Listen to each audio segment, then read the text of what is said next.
everyone, this is Alisha. I'm a cult survivor of the Message Believers founded by William Branham. Today I'm going to be talking a little bit about religious abuse.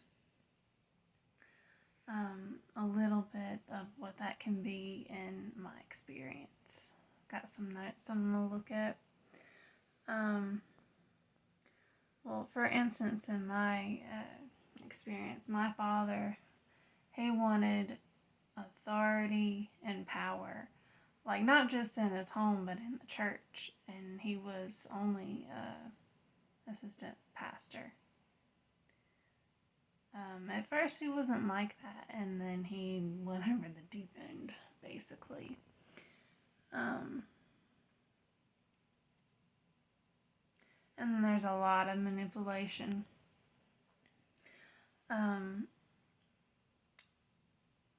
My parents, when I was a teenager, things started getting really rough in the home. And all of us were seeing more of how my father really was. And my father would try to use the Bible to control my mother. Basically saying, if you don't listen to everything I say, even if I'm wrong, then, basically you're going against the Bible, you're going against God. So if anybody tells you that,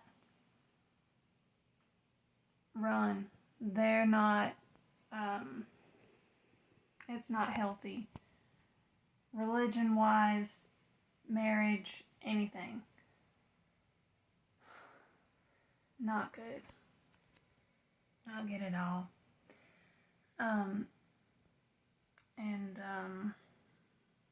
When I was a teenager, also, before my dad really let loose, my uncle, which was a pastor of the church,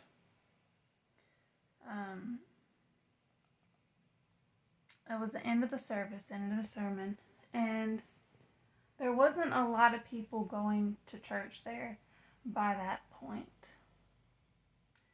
So it was just myself and my brothers were the only younger people there. It's hardly anyone there. So my uncle was trying to do an altar call, and none of us got up. Talking about, there's some people in here that have never given their life to God, and they need to now. Talking about something bad. I don't remember exactly what his words were, but something bad might happen if they don't give their life right now. Trying to force and pressure us to go up to the altar call. Please tell me how pressuring someone to do something that they're not wanting to do or feel comfortable doing for whatever reason is right. Saying that something bad's going to happen to them if they don't do it now. Well, even if that's so, if that person is not ready, even if they will do whatever it is, maybe they're not ready at that point to do it. It wouldn't be genuine or what they really want. Why would you want that? That's just control.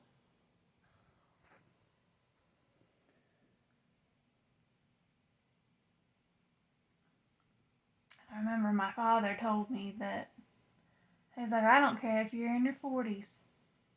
I'm going to expect you to listen to everything I say. You can't cut your hair, you can't wear pants, you really can't do anything.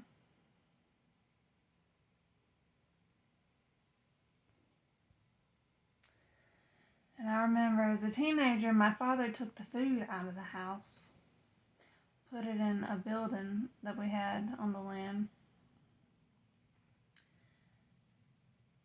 because some people wouldn't get up and clean. Well, see, the thing is, I don't see nothing wrong with children being raised up to clean the house and to do chores. But if you do not expect them to do them until they're teenagers, and then you go crazy when they're teenagers, and of course teenagers, they're trying to find themselves and hormones and everything, there's a good chance they just might rebel. And my father, he was talking about how friends of his neighbors, how his kids got up and, they did their chores when they were living there and before they even ate and all this stuff. Well, see, the thing is, they started their children young children doing that. If you want that, if that's how you want in your household, then don't expect it to happen overnight when you expect your teenagers to start doing stuff like that. And my father would add religion in there and everything. And we had counselors come in,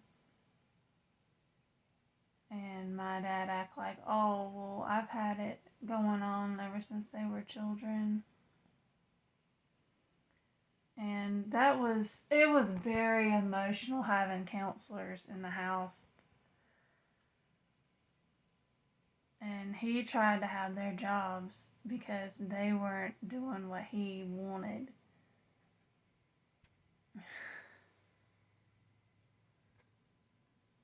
And he was talking about, well, if he got on the floor and he's like, well, if my wife leaves me, I'll just die. Saying that so that she'd feel sorry for him and stay. You don't say something like that to someone. And basically, I remember saying that if things don't change, I'll just die. And saying that to my mother, like, that's not right. That's disrespectful. Trying to make you feel bad so you'll do exactly what he says.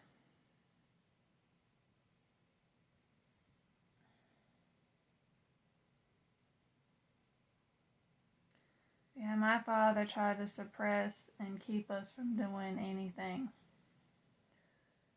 He took TVs and movies and everything out when we were teenagers. And part of it is because we would not convert to his religion, to his cult that he was in. I remember he would tell me, oh, you're smart, Alisha, you study and all this stuff. You'll find it. You'll see that what I'm saying is true. Well, from my studying that I've done, I've found that it is not for me.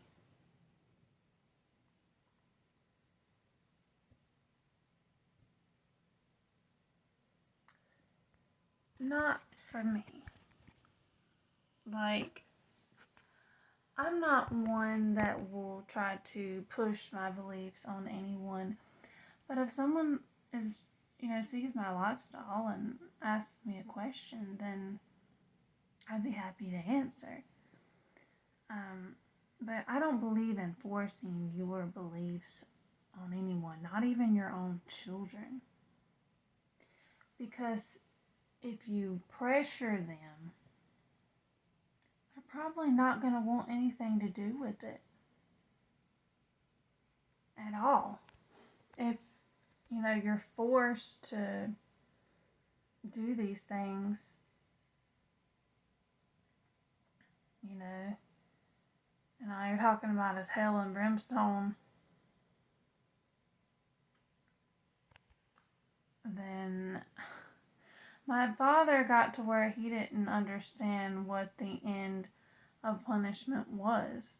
Because if you have children and they get in trouble, of course there has to be consequences. But if there is no end to those consequences, like I was 21 before I got kicked out, and I was still in trouble for not joining the cult and believing everything that he said. So he kept it the same way. So I was basically being punished till the day I got kicked out, 21.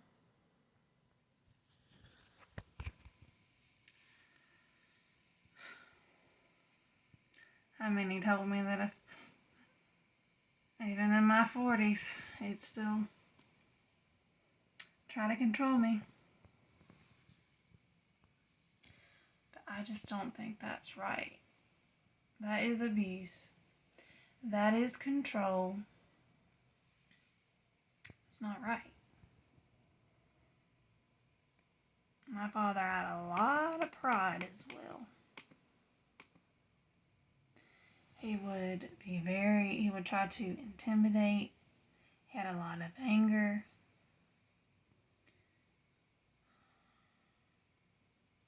And he, one night, while my parents were separated but still lived in the same house, my father got up in the middle of the night while my mother was asleep, stole her money and stole car keys. If anybody takes your money and takes your car keys, that is not right. And if you're in a relationship, that is an unhealthy relationship. My father refused to let my mother have money that he knew about, car keys, transportation to go see her side of the family, which were against what he was doing to her and us children. Remember, he said, well, I never said that my wife couldn't go see her family. Yeah, you had to be with her and you didn't want to go. You know, that's what I would go through my head, every day.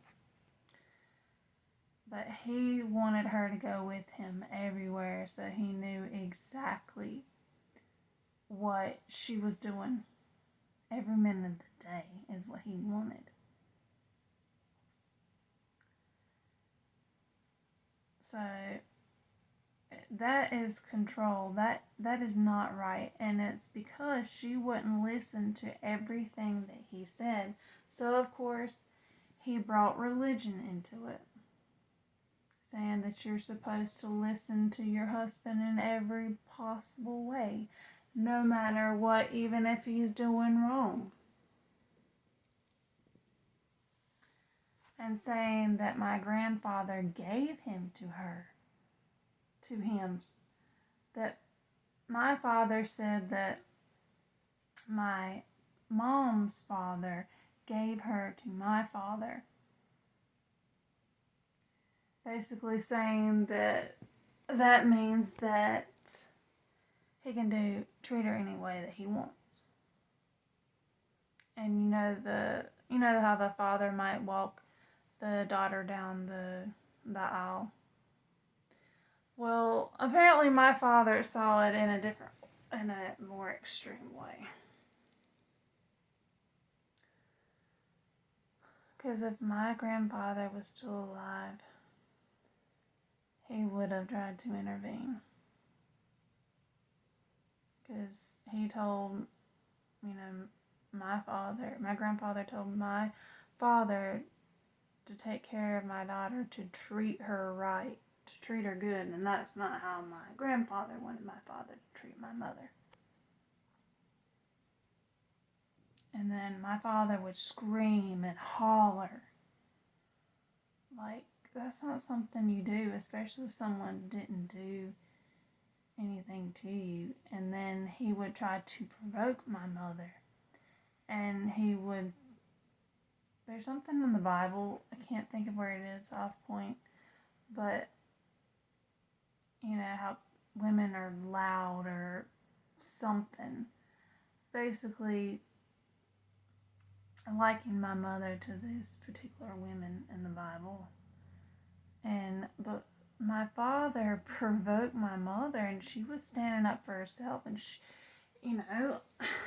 and then thinking about her children, how they're being treated. my father, he acted like, well, he basically said that he believed he was put on earth to judge people. Put on earth by God to judge people.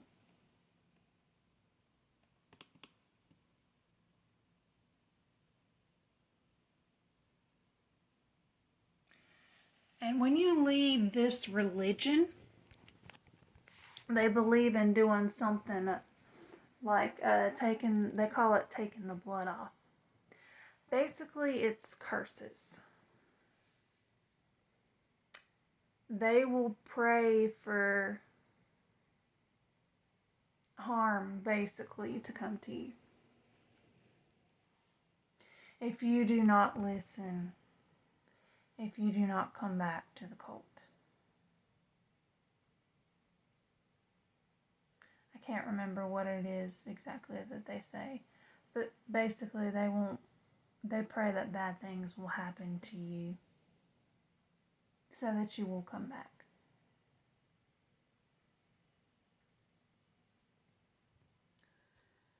That is horrible. So I'm not trying to tell anybody what to do, but if you are in a group or you religious anything or in a relationship, well, they will pray to have bad things happen to you to come back. That's not healthy. And if someone will take your keys away, take your money away, whether it has to do with religion or not, that is not healthy. If you go to a church or anywhere where they try to pressure people to go to an altar call, you're in the wrong place. You're in an unhealthy place. If you're around people or someone that tries to control everything you do every minute of the day, that is unhealthy. There's a good chance you're with a narcissist. And a lot of narcissists are in these cults.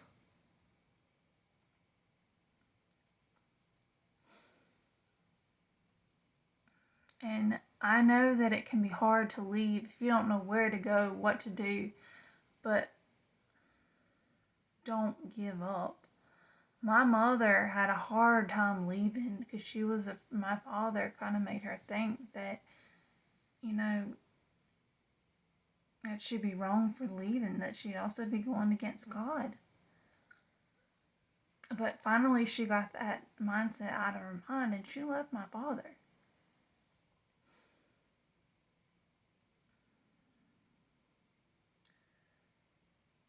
Anyway, that'll be the end of the video today. Just trying to give some examples of what religious abuse is. And,